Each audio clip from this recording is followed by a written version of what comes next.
bavandimwe turumura ikaze nanone kuri Facebook live tubahaye ikaze mu byigisho twatangiye muratwihangana ko twakerewe iminota ariko niko bigenda buri gihe ntago igihe cyadukunda ko ntago ibihe byadukunda ko tubikora neza nkuko twasanzwe tubikora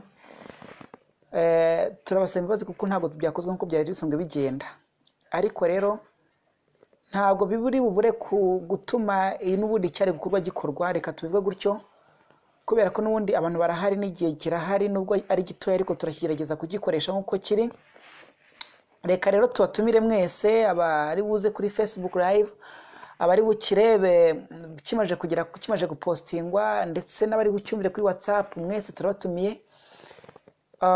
Nabo turi kumwe mwese mutwumva mwese turabatumiye turashaka kugira ngo mwese muze muteranire imbere aho turi hanyuma twumve icyo mwaba tubwira. Dufite icyigisho uyu munsi cyo mu ruhererekane rw'ibyigisho ibyigisho 11 ibyigisho byapanzwe bizigishwa ku gice cya 11 cya Daniel aho dufite insanganyamatsiko kuvuga ngo ubwirwa muri Daniel 11 n'intambara iheruka muri Kasikazi. Ngira ngo ahari abari butwumve baze no kubitekereza n'undi ko ari intambara turimo kwiga. Nibo biruze ko byabaye n'intambara baze kumva nyine n'undi n'intambara turimo kwiga. Turimo turiga ibya Daniel igice cya 11 n'intambara y'umwami Kasikazi. Ariko uyu munsi uyu mugoroba tugiye kwiga ingaruka z'inyigisho za Kiliziya ku gihugu. Ingaruka z'inyigisho za Kiliziya ku gihugu ni ikintu tugiye kwiga no mugoroba. Reka dusenge Imana. Uwiteka turi imbere yawe kandi turi mu maso yawe turi imbere y'ubwiza bwawe. Nuko turashaka kugira ngo tugire neza nkuko bikoraga mbere. Mu izina rya Yesu wifuje ko tugira icyo tuvugira imbere yawe mwami Imana nakunze kugira ngo tuyobore. Urinde akanwa kacu ndetse urinde n'imitima y'abanzi bacu kugira ngo ubutumwa bwe butambuke. Mu izina rya Yesu yobora ijambo ryacu kugira ngo abatwanga babure icyo baturega. Ngaho reka ijambo ryawe rijye mbere. Reka umwuka wawe ukomange ku mutima wari bwumve. Reka umutima wacu natwe ukomangwe n'ibiri bivugwe. Reka mwami Yesu umwuka wawe uboneke aha hantu mu izina rya Yesu. Amen. Icyigisho kiravuga ngo ingaruka z'inyigisho za Kiliziya ku gihugu. Niyo cyigisho tugiye kwiga ku mugoroba. Hano hari amagambo ngiye gutangira nsoma mu burezi buri wese ayiteho. Ndashaka kugira ngo tuyasome tubyimbikiye kandi tubyige neza twumve neza icyo bishaka kutubwira. Hano amagambo avuga ngo mu cyigisho kivuga ngo uburezi n'imico hari amagambo aboneka ku ipaje 139 aranditse ngo byongeye kandi akaduruvayo karagenda gashaka kuvanaho amategeko yose. Yesu ashimwe. Akaduruvayo karagenda gashaka gukura amategeko yose ni muri kino gihe cyacu. Imana ishimwe. Reka twumve neza. Akaduruvayo karagenda gashaka gukura amategeko yose atari amategeko y'Imana gusa ahubwo n'amategeko y'abantu ndetse n'ububasha bukaba bufitwe nayo. Reka nsubiremo. Byongeye kandi akaduruvayo karagenda gashaka kuvana amategeko yose atari amategeko y'Imana gusa ahubwo n'amategeko yashyizweho n'abantu.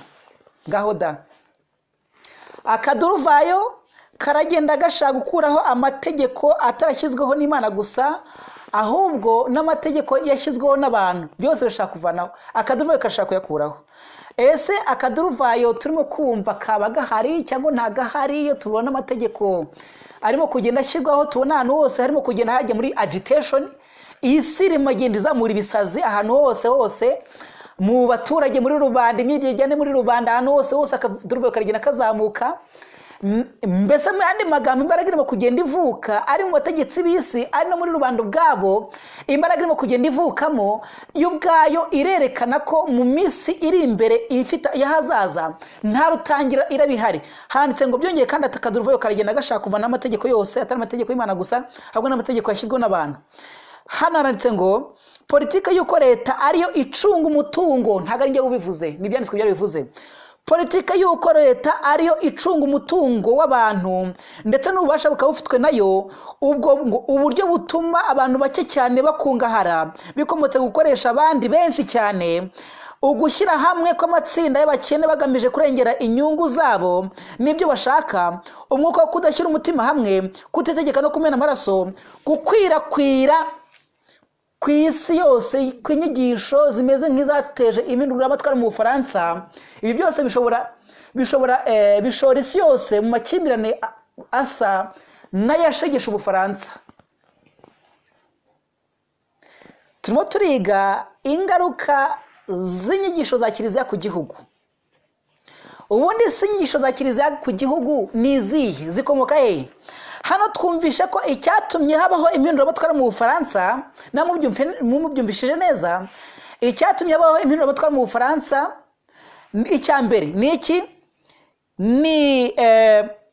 Ni politiki y'uko leta ariyo icunga umutungo w'abantu ndetse n'ububasha bukaba bufitwe nayo. Icyo ni icya mbere cyateje impinduramatwara mu Bufaransa. Iryo hame niryo bita ngo ni ubukominizme, common good. Kominizme ngiki. Icya kabiri ngo uburyo butuma abantu bake cyane bakungahara bikomotse mu gukenesha abandi benshi cyane. Ahantu hose mu gihugu, ahantu hose mu bihugu hagenda hazamuka iby'amasosiyete acunga ndi mu gihugu. Amakampani akontorora ndi mu gihugu, urugaga rw'abenjenyeri, urugaga rw'abaganga, ingaga ahantu hose zigenda zivuka, ariko icyo zigambira ari iki?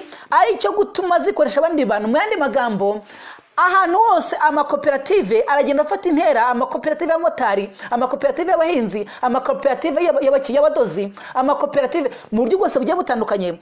Iyi politike y'uko agatsiko k'abantu bakeya, cyangwa se politike y'uko leta ari icunga umutungo ndetse n'ububasha bukaba bufitwe nayo, ndetse uburyo butuma abantu bake cyane bakungahara bikomotse ku gukenesha abandi benshi cyane, ugushyira hamwe kw'amatsinda y'abakene bagamije kurengera inyungu zabo, cyangwa se syndicalisme. Ingaga zimaje kuba nyinshi mu Rwanda, zimaje kuba nyinshi mu mahanga yose, zimaje kuba nyinshi mu bice bigiye bitandukanye, byose ko byakabaye. Nuko rero ngo umwuka wo kudashyira hamwe, uretse wumve neza, umwuka wo kudashyira hamwe, uriya aravuga ibi ngibi, uyu nguyu akamuvuguruza, umwuka wo kudatuza, umwuka wo kugira gute, uw'amahane, umwuka wo gushaka gutegeka. Umuntu wese uhawe ububasha aragerageza kubukoresha kugira ngo akandamize uwaruta.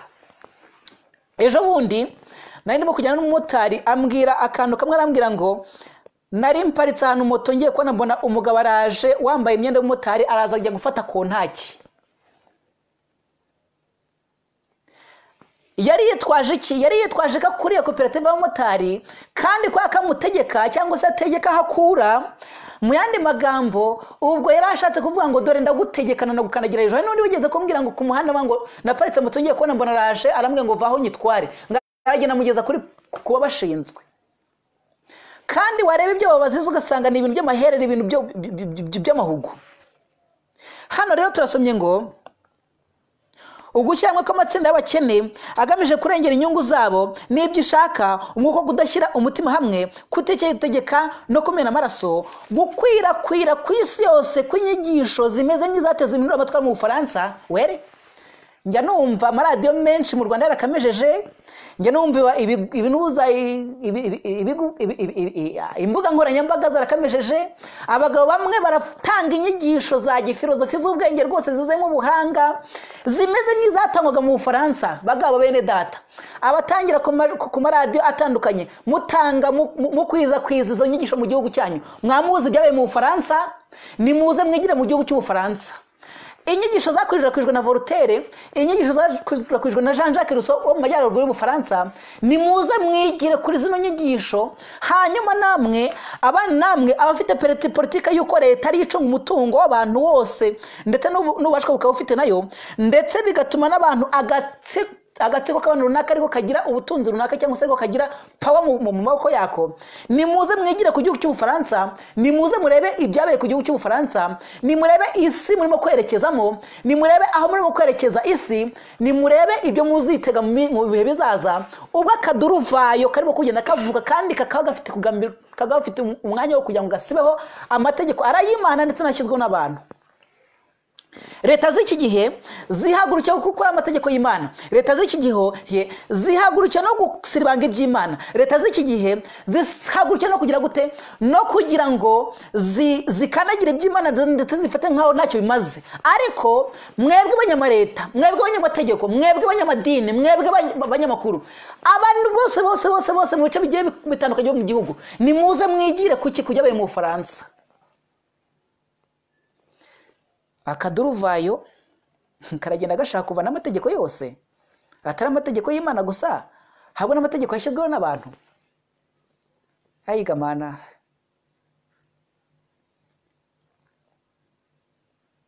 Hano ndashaka kugira ngo dusome amagambo aboneka mu gatabo k'umugenzi mbere yuko dutangira. Hari amagambo aboneka mu gatabo k'umugenzi iyo usomye ku ipaje 49. Ngira ngo ahari abantu twiganaga nimugoroba turibuka neza ibyo twiga ibyuko abantu bose batabyumvisha na Kiliziya Gatolika mu bihe bya mbere, ahagana mu 1538 kugera mu 1798, umuntu wese turabyumvisha na Kiliziya Gatolika yarishwe, arasiribangwa, arirukanwa, aragenda ajyagwana mu butayu. Reka mbabwire ikintu kimwe, ntabwo byarangiyeho gusa, kuko birera bavuga ngo umuntu wese uzajyana aho undi bunyago nawe azatwarwaho ibunyago, uzicisha indi nkota nawe azayicishwa. Byarangiye kuba byabugendekeye gute? Upapa bw'amazi iyo myaka byose busiribanga ibyanditswe byera, busiribanga abana b'Imana bo mu butayu, busiribanga buri kintu bugikura ku nzo yacyo. Byagenze biti? Hano hari umugabo bita Bunyani avuga iby'iki, avuga ibya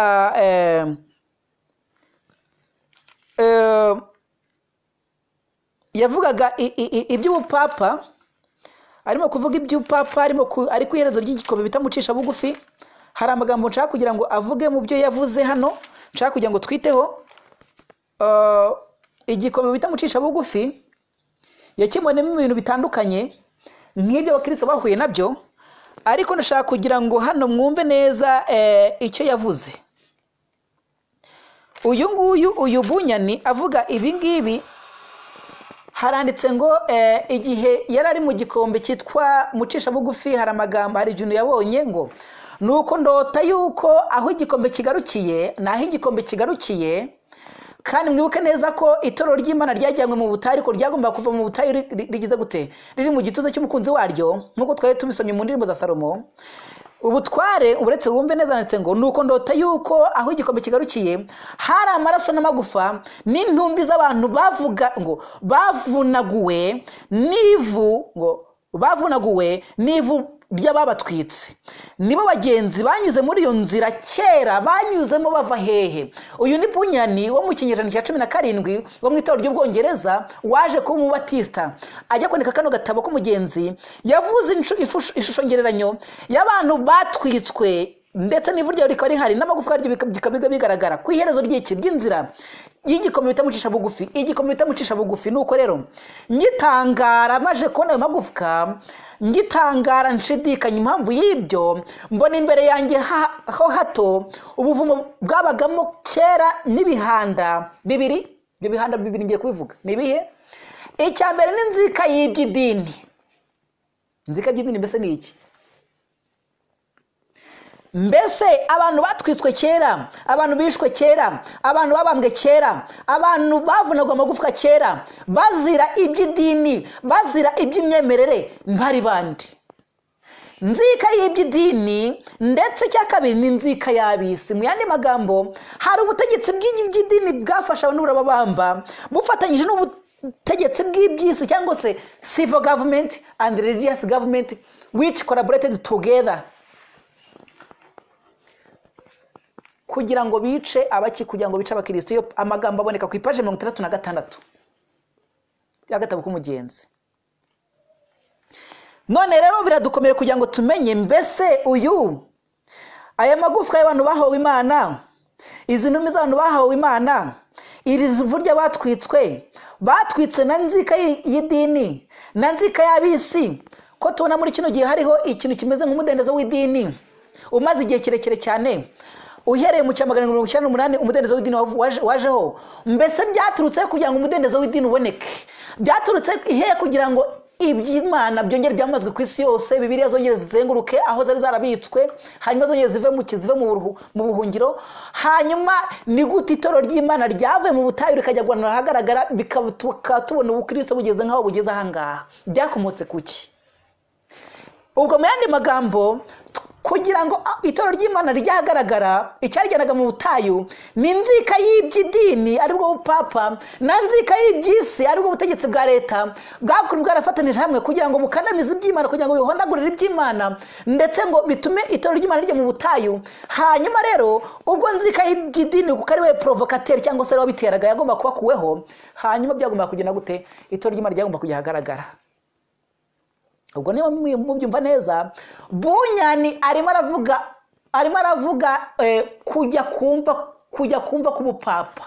Ubupapa bugiye kumva bugarukira kumva, ari bwari bwagiye kumva, n'ubundi bwari bukiri kumva. Hano iyo dusomye ukomeze amagambo aboneka hanze, haranditse ngo nzika y'isi ngo nzika y'abisi ni igihanda kirenganya abantu, kibahora gukunda Imana kwabo n'ingeso zabo nziza. Hanyuma ngo kera cyicaga abakristo nabi nko mu bihe by'Abaroma. Ubwo bari baravuga ingoma y'iki? Y'Abaroma. Hanyuma barakuvuga ngo iki? Bunyani yatekereje yuko ibi byashize. Niko kagatabo kumugeza kandi kubivuga muri akareba neza. Bunyani yatekereje ko ibyo bihe byashize, ariko twe tuzi yuko atari ko biri. Aba ni bande kubivuga? Nabo Batista banditse tuno dutabo. Ngo icyo gihanda ntigiheruka kutwicira bakijijwe muri Kenya se. Icyakora ubupagani nyabupagani bw'iki gihe subwo buraguza no guterekera, ahubwo si ni ugukunda iby'isi ukabirutisha Imana. Ubwo ntibwica kuri ubu, ariko ahari niryo herezo. Niryo ki? Niryo herezo. Mwibuka agatabo turimo gusoma n'agatabo k'umugenzi. Hano handitse ngo kera itorero rigaragara ryararenganywaga rityo, ubundi rigatwika, ubundi ribavunagurisha ibyuma. Ariko mu bihe bya Bunyani ibi byari byaracogoye. Niko dusomye hano. None hano ahangaha bavuze nzika y'iby'idini, niko y'abisi. Ariko nzika y'iby'idini yo yarindi. Nzika y'iby'idini uyu nguyu yari ku munwa w'imva, nibwo ubupapa bwenda gukomera ku ruguma rwica, kandi kugira ngo mu gukomera ku ruguma rwica, kugira ngo butongera gukontorora ubutegetsi bw'ibihugu, ngaho ahagahenge kavuye. Bibiliya iyo turimo gusoma muri Daniyeli, nkuko twabuze dusoma tureba ibyo ubupapa buzakora, tubona abanyabwenge bo mu bantu bazicwa. Kandi tubona ndetse n'iki no mu 24 tubona ko abanyabwenge mu bantu bazicwa, ariko ngo kubw'igihe ngo kubw'intore icyo gihe cyo kurenganywa cyaragabanijwe. Ariko turibaza ngo mbese baragomba kwicirwa hehe? Naho ubupapa bwafashe intebe. Ahantu hose ubupapa bwafashe intebe, mu bihugu bwagiye bufata intebe, bwagiye bwica batabyumva. Abaprotestanti nabo reka mvuge abaprotestanti n'ubwo nibwiriye igihe cyo kubasobanura. Hano iyo usomye muri Daniyeli igice cya kangahe? Igice cya 11 umurongo wa kangahe? Umurongo wa 36 haranditse ngo nuko uwo mwami azakora uko ashatse, yigire munini, yishyire hejuru ngasumba imana zose, kandi azavuga ibikomeye bisuzuguza Imana nyamana. Ubwo n'ubupapa mu mateka yabwo niko byagenjeje. Azishyira yizane kugeza uburakari bwe buzasohorera, kuko ibyagambiriwe kuri bizasohozwa. Kandi uwo mwami, aya magambo yumve, ntazita ku mana z'abasogorusa cyangwa gushaka abagore. Uwo mwami ninde? Abaturwanya, abanzi ubutumwa bwiza. Mbese reka twumve neza, abatabyumva neza iby'ubupapa cyangwa se barimo kwiyegurira imbaraga y'ubupapa. Mbese uyu mwami witwa Antikristo utazita gushaka abagore ninde? Nta bundi birimo kuvuga ni ubupapa.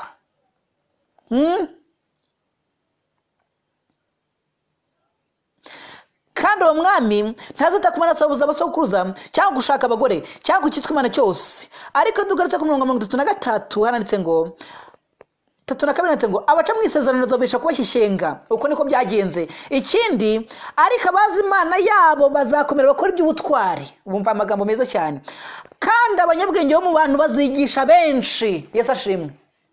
Abanyabwenge bo mu bantu bazigisha benshi, ariko bizagenda bite?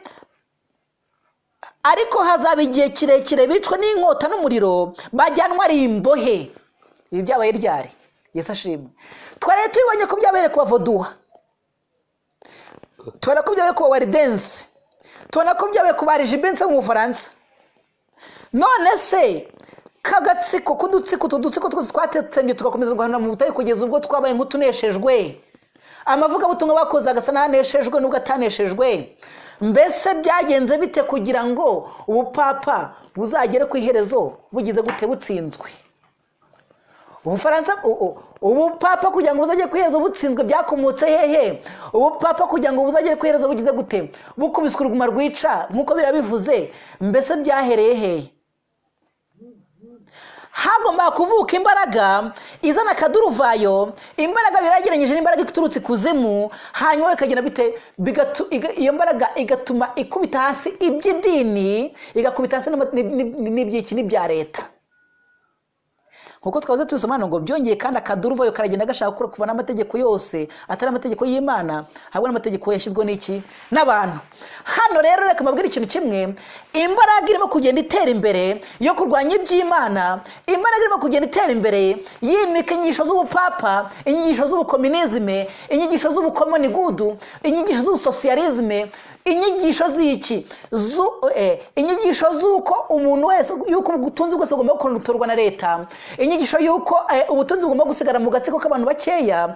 Izo nyigisho reka mubwire ikintu kimwe, icyo zasiga aho zirimo kwerekeza n'ibyabaye mu Bufaransa. Niko inyigisho zivuga ngo iki? Inyigisho zemeza abantu guhakana iby'Imana nk'izirimo kwamazwa mu maradiyo muri kino gihe, nk'izirimo kwamazwa ku mbuga nkoranyambaga muri kino gihe, n'ahandi hantu zirimo zerekeza kuzaza tuma Satani ari we uza akicara ku ntebe agategekana igitugu buri kintu cyose. Bityo nk'ingaruka, mbese mwabona abantu bategetswe n'amategeko y'iki? Mwabona abantu bategetswe n'imbaraga ya Satani? Mwabona aho Satani mo kugenda buri kintu cyose gitwaritse igitugu, azamura ishyaka muri buri wese mu gukoreshwa na Satani? Mwabona aho umuntu arwana na mugenzi we? Mwabona aho umunyapolitiki ashaka kugira ngo yegukane intsinzi undi nawe ayishaka? Mwabona aho abantu bagonganishijwe no gushaka ubutunzi no gushaka icyubahiro? Mwabona imbaraga Satani yayoboye igihugu? Nimuze mubigiye mu Bufaransa. Imbaraga y'iki? Imbaraga ya kidayimoni yagomba kuzamuka mu Bufaransa kugira ngo itsembe y'iki? Kugira ngo itsembe nk'amategeko y'iby'idini n'amategeko yashyizweho n'abami b'Ubufaransa.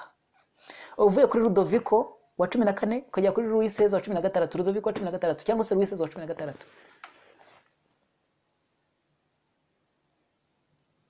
Abanyabwenge bo mu bihugu, abaperezida b'ibihugu, abanyamadini bakomeye, abategetsi abashyira amategeko, nimuze murebe icyabe mu Bufaransa, muhite mwitega ikigiye kuzaho mu bihe bigiye kuzakurikiraho.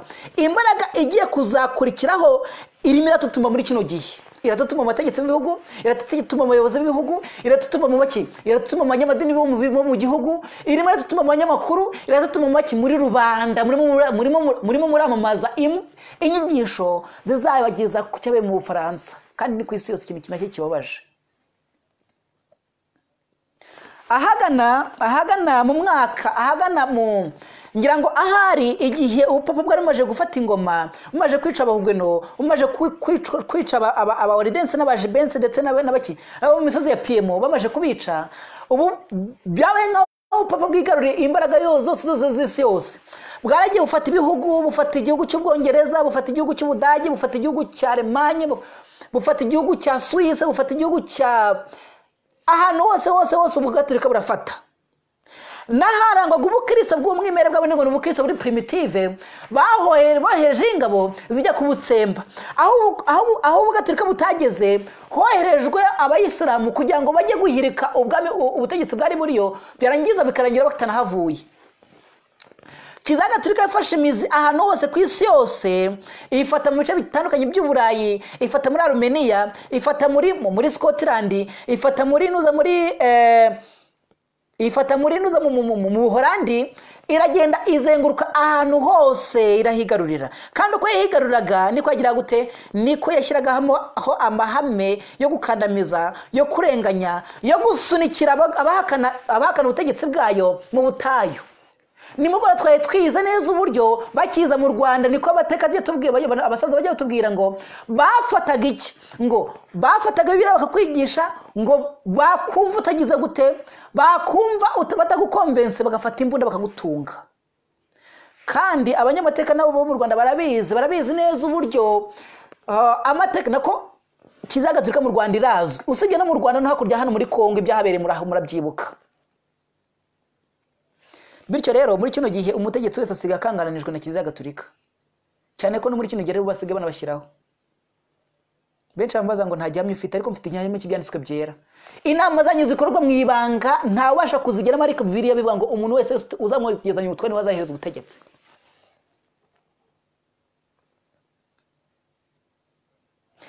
ndashima Imana ko buriya ijambo ry'Imana nta kintu cyari ryagize ubwiro Bibiliya yavuze ubupapa ivuga Kiliziya Gatulika icika ururondogoro niko nabyita wa mugani w'umuvandimwe ujye wimbwira aha nganda ndashaka kugira ngo turebe neza icyo gihe ubupapa uko bwagendaga bufata buri gihugu bugenda bushinga amahema hari ibihugu nshaka tuza kwigiraho ngira ngo ahari ahagana bwageze mu Bwongereza bugeze mu Bwongereza bushinga intebe ariko ahagana mu kinyejana cya 13 mu mwaka wa 200 n'ibindi hatangiye kuvuka ubugorozi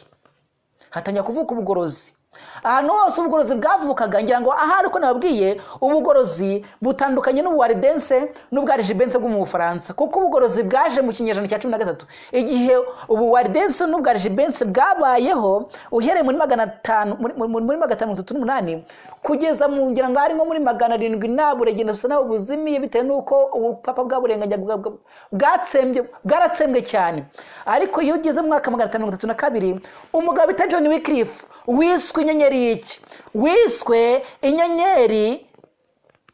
wiswe inyenyeri y'ubugorozi niwe mugabo wa mbere wavuguruye Kiliziya Gatulika we rero yari umupadiri yari ibintu bigiye bitandukanye byo nshaka kugira ngo tubijyemo ariko nawe uko byaje kugenda byaje kurangira afashe Bibiliya ngayishyira agararangije ngo nindangiza mfe mu yandi magambo Roma yakuyeho ameza y'imitsima cyangwa se ibyanditswe byera hanyuma uyu John Wycliffe araza ati baturage biza mu Bwongereza ndabasubiza ibyanditswe byera ndatangiza ibugorozi kandi uko niko byanagenze icyo gihe Wycliffe yaje gukomeka n'itsinda ry'ababwiza butumwa bitwa ngo ni abaroradi niwe bakoze umurimo utangaje mu Bwongereza Imana ishimwe nta gitara ry'ukuri ryigeze rizimira tugiye tukomeza tujya mbere turereza neza dusange ahagana mu nyejana bikurikiyemo mu bice bigaruka by'Iboheme hari ikintu kibabaje kimwe gitangaje ngo ibihugu bimwe byagiye bikomokaho n'ubugorozi ubu ngo nibyo bihugu bifite ubupagani buri kuri leta yo hejuru ari igihugu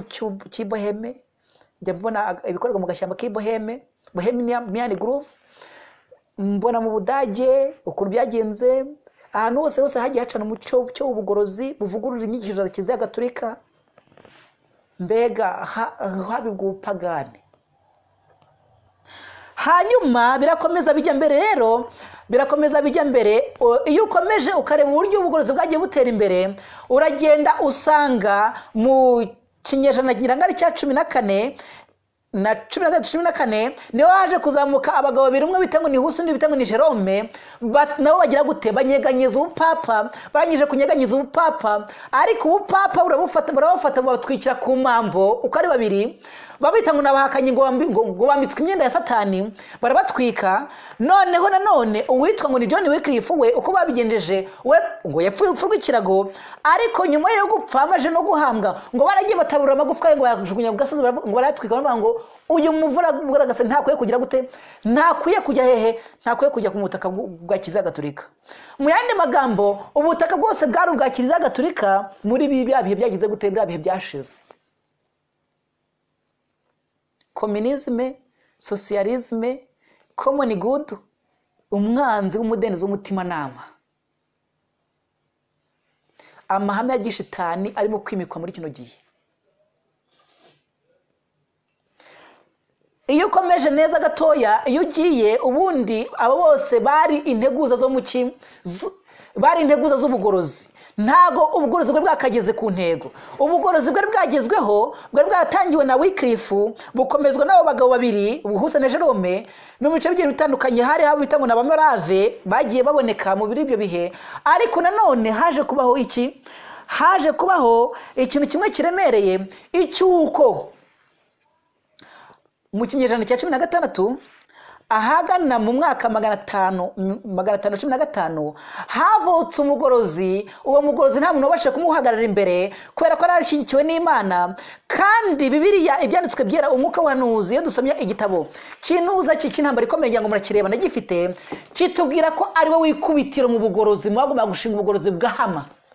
Bityo rero ubugorozi bwa Martin Luther bwagiye mbere, ariko nabwo bwagiye mbere ngira ngo ariyo musomye amateka musanga kugira ngo ubugorozi bujye guhama bwari butwaye imbaraga nyinshi. Ariko icyo gihe Imana ishimwe mwaka w'1500 ubugorozi bwateye imbere n'ubwo bwagiye imbere bugira imbaraga, buragenda bugira gute byanditswe byera, buragenda busemura ibyanditswe byera. Ngira ngo ahari ugiye mu Bwongereza ahari harafashwe na Kiliziya Gatolika cyane, haje umugabo bita William Tyndale yigisha ibyanditswe byera, yigisha ibyo gutsindwa ko kwizera. Arangije kwigisha ibyo gutsindwa ko kwizera bituma imbaraga y'ubutumwa bwiza ifata, irangije gufata, hanyuma bituma bigira gute, bituma Ubwongereza butera imbere ku by'ubugorozi, nubwo nabyo byari biruhanije. William Tyndale yarafashwe aratwikwa na Kiliziya Gatolika, kandi ubwo ntabwo ndimo kubabwira ibyagiye bibera ahandi mu bice bigiye bitandukanye, ndimo nagenda mbacira ku mayange mwumve ibyo Kiliziya Gatolika yagiye ikora. Hanyuma iyo ugiye kureba usanga ngo William Tyndale ngaho yigishaga akigisha ubutumwa bwiza, hakurikiraga intego za Kiliziya Gatolika zo kuza kubibura aho amaze kubwiriza. Gukubana k'ukuri n'ikinyoma, gukubana k'umwami w'amajyaruguru, gukubana k'ubupapa n'ubuprotestanti. Yesu ashimwe. Ubugorozi bwarimo kugenda bwiyubaka, ubuprotestanti bwarimo kugenda bwiyubaka, bwiyubakiye mu Budage nk'uko mwabyumvisha na Martin Luther. Umwuka wakoreshaga Martin Luther niwe wakoreshaga William Tyndale mu Bwongereza, niwe wakoreshaga Lefebvre mu Bufaransa, niwe wakoreshaga uwo bita ngo ni John Knox mu Buholandi, mu bice bigiye bitandukanye muri mwaka nk'uko Imana agiye aza ku bantu mu buryo bugiye butandukanye, bazamura umuriro w'iki, bacana umuriro w'ubugorozi, bacana umwoto w'ubugorozi, bacana urumuri rw'ubugorozi. Nubwo bagomba kuruzenguruka bababaye, ariko Imana ishimwe bwageze ku ntsinzi. Bibiliya ivuga ko n'abanyabwenge mu bantu bazigisha abantu, ariko igihe kizagera bakagira gute, bagatsembwa. Igihe cyarageze koko, ntago ari ukubibeshya ibi byabayeho. Abagorozi barishwe, ngira ngo ahari iyo abantu babaze abagorozi bishwe uhereye mu cyamagana ngahe, uhereye muri 538 kugeza mu 1798 babara ko Kiliziya Gatolika yishe ifatanije n'amareta yarafashe, kuko yarafashe ibihugu bifata amaraso. Bavuga ko Kiliziya Gatolika yishe abantu bangana na miliyoni 50 basengaga bakoresha iki, bakoresha Bibiliya. Nyamara ndashaka kugira ngo dukomeze, ndababwira ngo ibyanditswe byera byatubwiye ngo iki, byaravuze ngo hagomba kugira gute, umuntu wese wicisha inkota undi mugenzi we nazo wazayicishwa, ujyana undi bunyago nawe azajyanwaho bunyago. Hanyuma twarangije ko nandi bagabo bavuga ngo ingoma ikomezwa no gukiranuka. Upapa bwaridegembeje, buridegembya, bumva burwanya ubugorozi, burabutsemba burukandagira mu bihugu aho bugeze bwose bwahashingwa mu bice bitandukanye. Ariko se byari kumaho cyo gusa. Reka dusome amagambo aboneka muri Daniel igice ya 40. Hano hari amagambo avuga ngo nuko mu gihe cy'imperuka, abo twiganye abantu twakomeje kusoma ko mu gihe cy'imperuka ari mu mwaka w'1998, mu gihe cy'imperuka umwami Kusa azamutera. Mbese imbaraga z'umwami Kusa zagomba guturuka hehe? Nigeze mabwira ngo imbaraga umwami Kusa, ubundi Bibiliya ivuze umwami Kusa ivuga imbaraga za gipagane. Ubundi umwami Kusa bwashanye guhambwa Egiputa, kandi ubundi Egiputa ni ubupagane.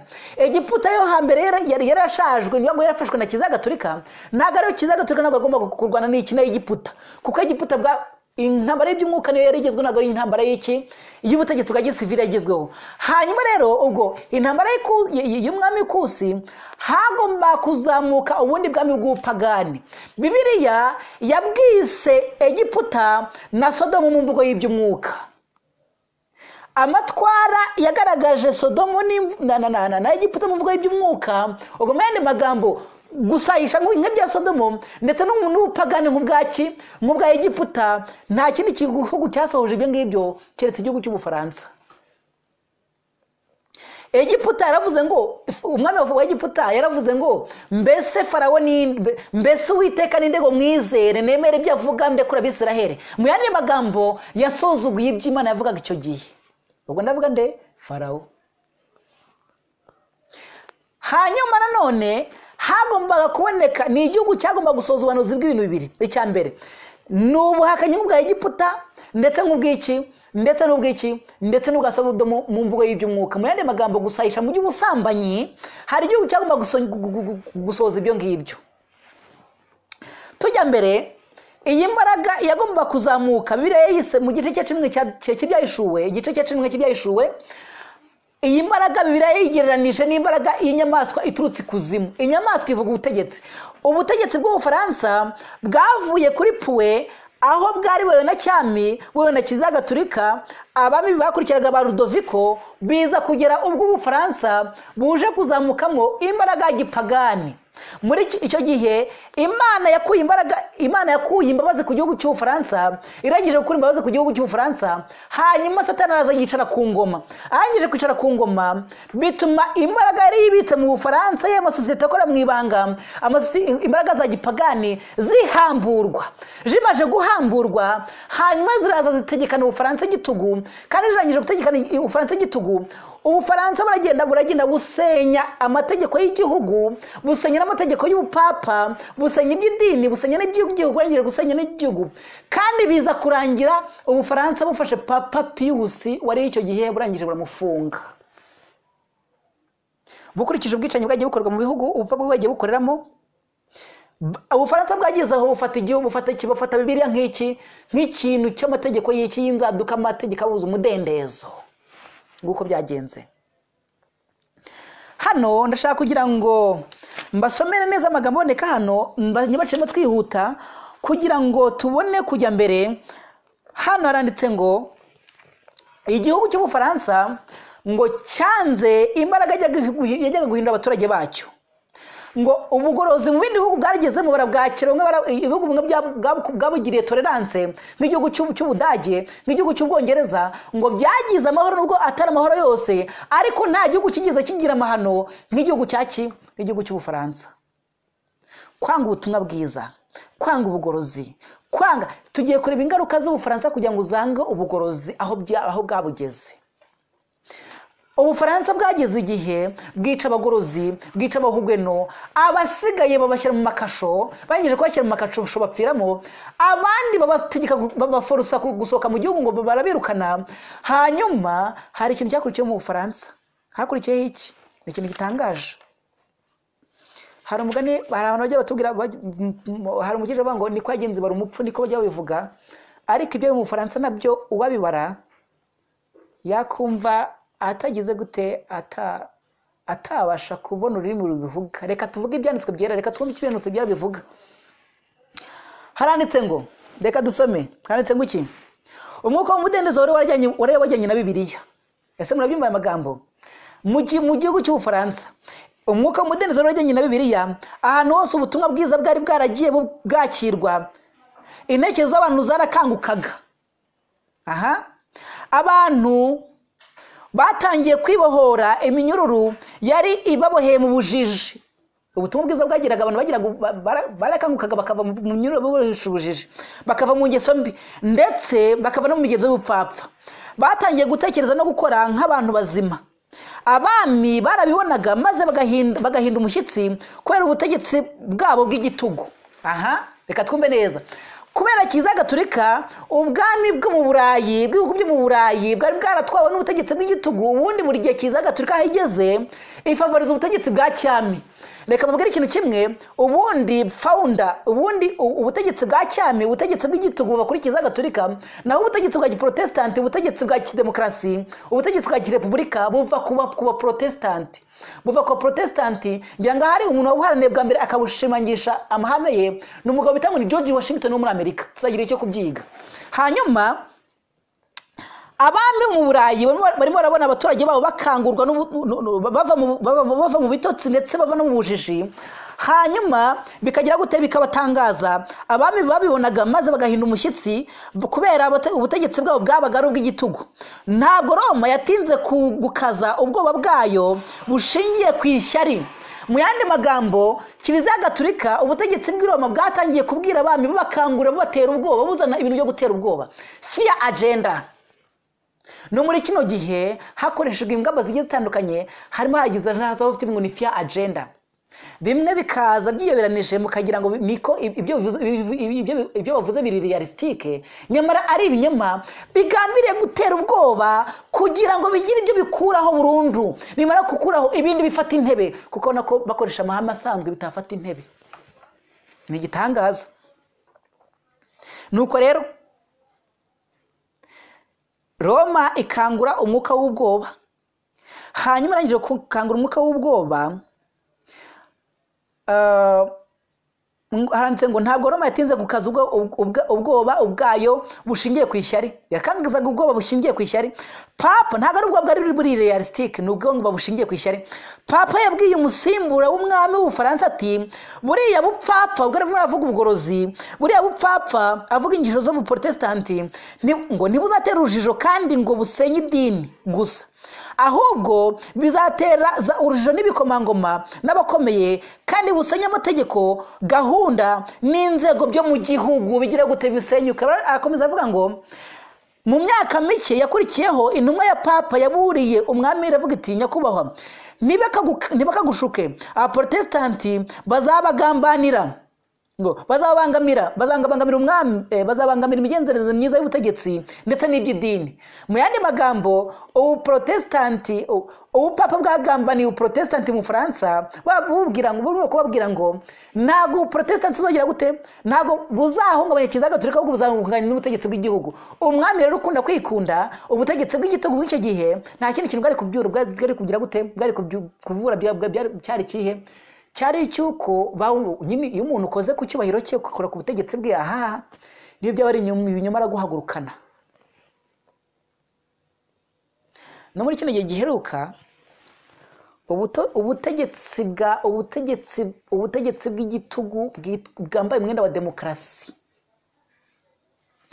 bugomba gukangurwa n'ubwo bwa Kiliziya Gatolika, kandi iherezo ni ukwicwa kw'abakika ba Protestanti. Ubundi Kiliziya Gatolika,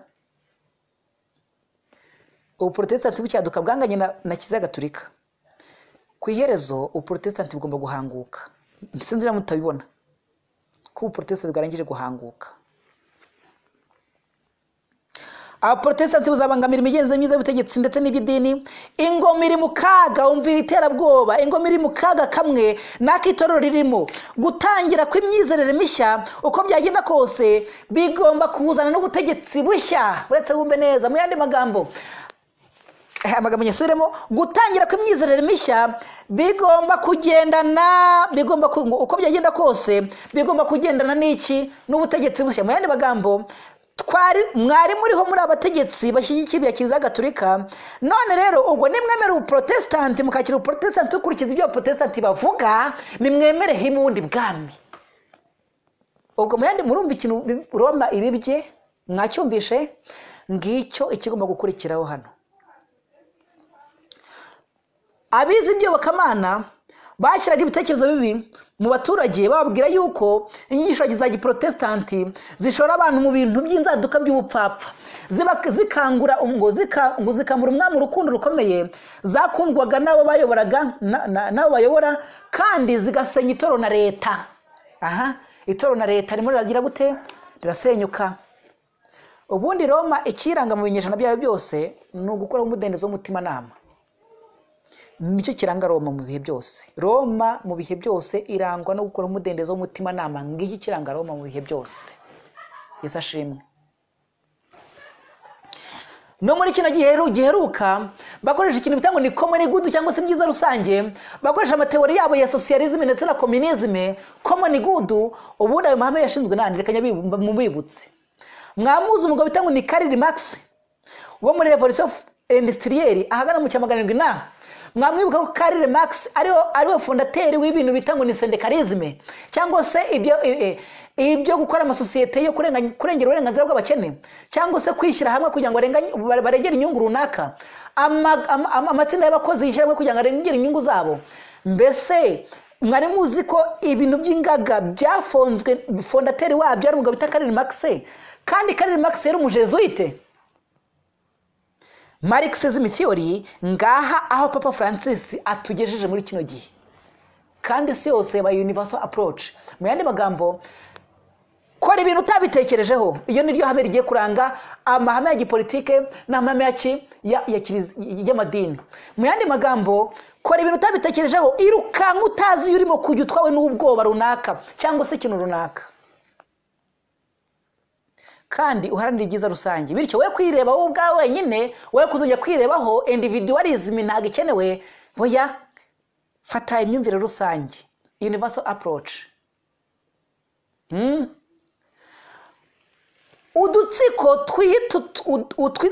twita utwatoranijwe cyangwa se utuntu tw'umwihariko tudasanzwe turimo turibasirwa, habanje kwibasirwa mu Ubuyisilamu. Kandi ababwira ikintu kimwe, mu bihe byashize Ubufaransa bwigeze kuvuga ngo bwigeze kwataka abantu bafite amashuri yo mu rugo mu ngo zabo, kandi bwigeze kwataka Abayisilamu buvuga ngo imyumvire yanyu y'ubuhezanguni ntituyishaka, imyumvire yanyu yo kwi-excludinga cyangwa cyose yo gushaka gutura kwanyu, imyumvire ntituyishaka.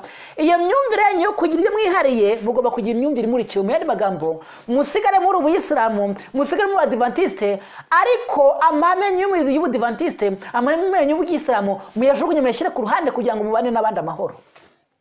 Ayo mahoro ari profane, arapfuye. Nta muntu wakiriye iby'idini uteza urugamba kuri mugenzi we, nta muntu wakiriye iby'ubukristo uteza urugamba kuri mugenzi we.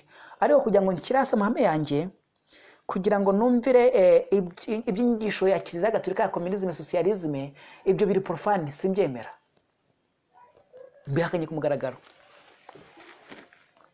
Uko niko Roma yabigenje, ngo uko niko Roma yashoboye gukoresha Ubufaransa maze bwanga ubugorozi. Mu bindi bihugu ubugorozi nubwo butatsinze cyane, ariko bwagiye bwumvwa ndetse buhabwa tolerance. Ariko hano Ubufaransa bitewe n'iki? Bitewe nuko Roma yari bihari, ntago Roma yabigenjeje mu Bufaransa, ntago igihugu cya Roma cyabasha gutorera ubugorozi. Ariko rero hari ingaruka zagomba kukigeraho. Nuko rero haranditse ngo abayobozi b'igihugu ntibabonega ingaruka zizanwa n'iyo politiki, uretse wumve imeze ityo.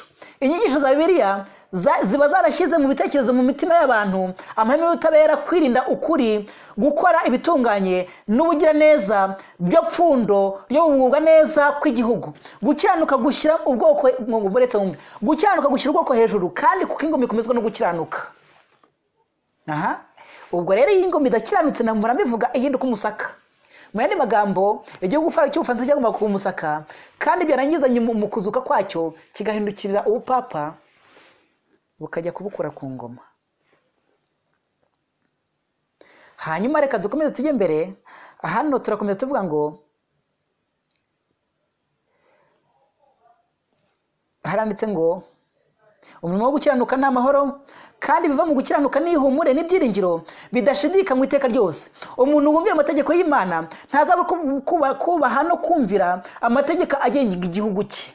Reka tugende rero. Umuntu wubaha Imana azubaha ubwami mu migenzereze ye yose n'ibitunganye n'ibyemewe n'amategeko. Nyamara Ubufaransa bubabaje bwamaganye Bibiliya kandi buca abayikurikiza. Uko ibinyejana byakurikiranaga, abantu ngo badakebakeba kandi b'inyangamugayo, abantu b'abanyabwenge kandi bakomeye mu mico mbonera, abantu bagize ubutwari bwo kwerura bakavuga ibyo bizera kandi bakemera ko no kuba bapfa bazira ukuri. Ibigejana byinshi bakoreshwaga uburetwa, bagatwikirwa ku mambo cyangwa se bagashengukira muri za kasho.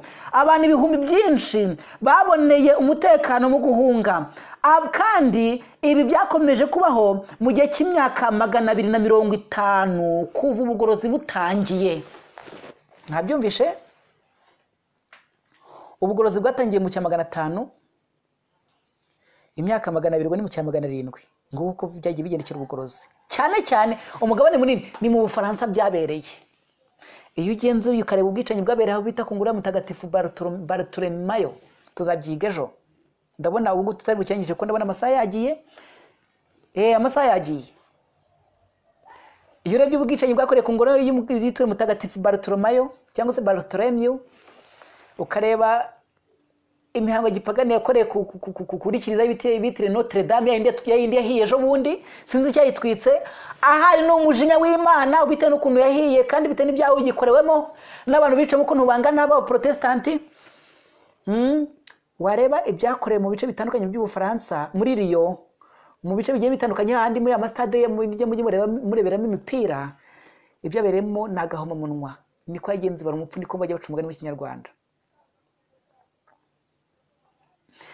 Aha ndashaka kugira ngo dusubikira ahangaha uyu murongo ndashaka kugira ngo tuwusubiremo uyu murongo ndashaka kugira ngo tuwusubiremo tuzasubukura ejo ingaruka z'inyigisho za kiliziya ku gihugu tuzawusubiramo ejo turebe iherezo ry'Ubufaransa na kiliziya turebe iherezo ry'Ubufaransa turebe mu gihe cy'imperuka icyabayeho kandi turebe itorero ry'Imana kuva mu butayu na Bibiliya ikava mu butayu ikava aho yagomba guhanurira imyaka aho yagomba guhanurira itambaye ibigunira. Reka Uwiteka abahire. Reka dusoreshe uyu murongo haranditse ngo igice cya imigani igice cya 16 umurongo wa 12 haranditse ngo iki 13 umurongo wa 12 haranditse ngo iki haranditse ngo ni ikizira kubami gukora icyaha kuko ni ikizira komeye gukora icyaha kuko ingoma ikomezwa no gukiranuka. Ni ikizira komeye gukora ibibi kuko ingoma ikomezwa no gukiranuka. Urashaka gukomera ku butegetsi bwawe, urashaka kugira ngo ingoma idahinduka umusaka, urashaka kugira ngo amahame yo gukiranuka aranga igihugu cyawe, urashaka kugira ngo utarwanye igihugu cyawe kandi ukagisenya ari wowe ukisenyeye. Ni ikizira komeye gukora icyaha kuko ingoma ikomezwa no gukiranuka. Ngira ngo ahari benshi mu banyamadini, benshi mu banyapolitike, benshi mu bakomeye bo mu by'idini iyo bazirikana iki ngiki iyo mwamenyaga igihe mwagenderewe, iyo mwamenyaga uwo mukurikiye aciriweho iteka ni son of perdition, ni umwana wo kurimbuka, ni ubupapa. Uwo mukurikiye ni antikristo, uwo mukurikiye ni iki ni umunyabyaha ruharwa. Ariko nanone namwe impamvu mwamukurikiye nuko mufite aho muhurira. Abacuruzi, abakunda urutundo rwa Babuloni, abakomeye bo mu makampani akomeye, yamwamenyaga icyabahesha amahoro, yamwamenyaga uwo mukurikiye aho agiye kuberekeza ni Gehinomu. Ikimodoka murimo ni ikimodoka murimo ni ikimodoka gitwawe n'ubupapa kandi ubupapa buhagarariye Satani kuko intebe ya Satani iri Vatikani, intebe ya Satani iri Roma. Kandi umenye ko iki kimodoka gitwaye ugitwaye yigize umuntu mwiza kuri mwebwe afite ijwi ry'amahoro, ariko aho harimo kuberekeza muri rukanka cyane mujya kurimbuka, muri rukanka cyane mujya gucirwaho iteka. Reka dusoreze ahangaha ingoma ikomezwa no gukiranuka. Ejo tuzareba uburyo akaduruvayo ubutegetsi politiki ivuga yuko ibintu byose ari ibya leta nkuko twasomye mu gitabo cy'uburezi. Politiki ivuga ko ibintu byose bigomba gukontororwa na leta, politiki ivuga iby'ukomunisme, socialisme ndetse n'inyigisho z'abafilozofe nk'iza Voltaire na Jean-Jacques Rousseau zarimbuye igihugu cy'Ubufaransa. Mugiye kureba uburyo zigiye kurimbura isi yo muri kino gihe, kandi umwuka urimo kugenda uzamuka. Igihe kirageze kugira ngo mutabasha kukontorora iki gihe ucyumvira amategeko yanyu kuko mwashyizeho, kubera ko umwuka w'Imana akiri mu mitima yabo. Umwuka w'Imana azabakurwaho nk'uko yavuye ku gihugu cy'Ubufaransa buzari bigikurikiyeho. Reka Uwiteka abahire muri rino joro mu mugoroba mu izina rya Yesu. Reka dufate umwanya wo gusenga Imana.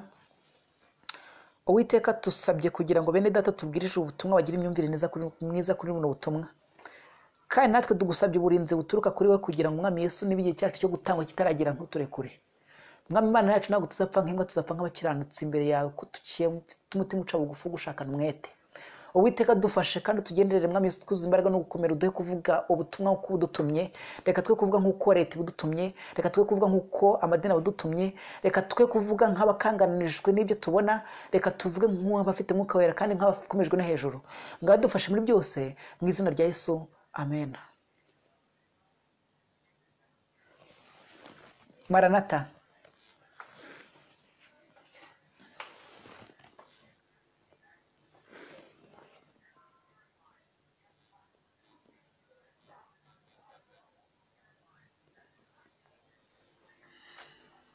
Gende ntuza